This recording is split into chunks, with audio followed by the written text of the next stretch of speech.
Baru saja Presiden memimpin rapat internal kabinet membahas masalah tindak pidana perdagangan orang (TPPO), bukan TPPU. Ya.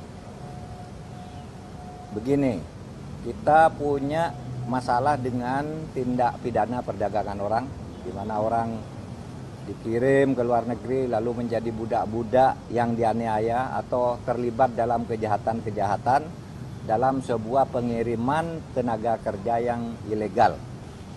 Dan tadi Pak Benny Ramdhani itu melapor kepada Presiden, pada 1 tahun saja mayat yang pulang karena TPPU itu mencapai 1.900 orang lebih. Khusus di NTT sampai dengan bulan Mei itu, sejak Januari sampai Mei khusus di NTT saja sudah mencapai 55 orang mayat pulang karena perdagangan orang.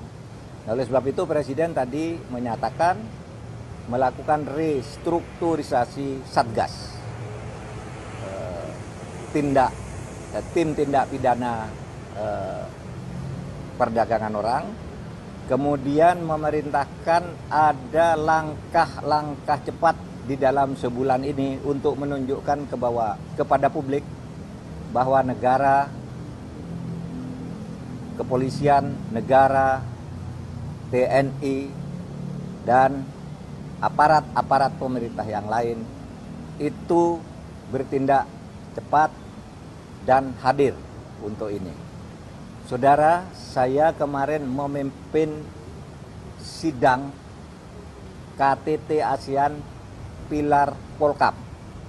Nah, di situ semua negara ASEAN meminta kepada kita, Indonesia, agar mengambil posisi kepemimpinan di dalam tindak pidana perdagangan orang ini.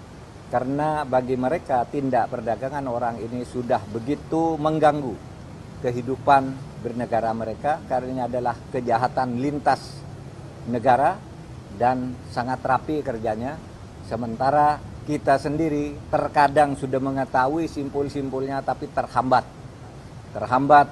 oleh birokrasi, mungkin juga oleh perbackingan dan sebagainya, sehingga Presiden tadi memerintahkan kepada Kapolri tidak ada backingan, karena semua tindakan yang tegas itu di-backing oleh negara. Tidak ada backingan bagi penjahat. Backing bagi kebenaran adalah negara, backing bagi penegakan hukum adalah negara. Itu dari saya.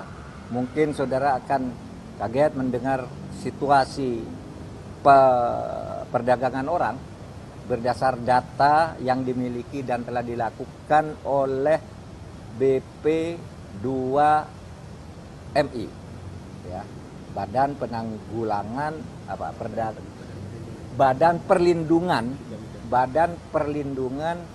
Pekerja Migran Indonesia, BPPMI, BP2MI, Badan Perlindungan Pekerja Migran Indonesia. Silakan.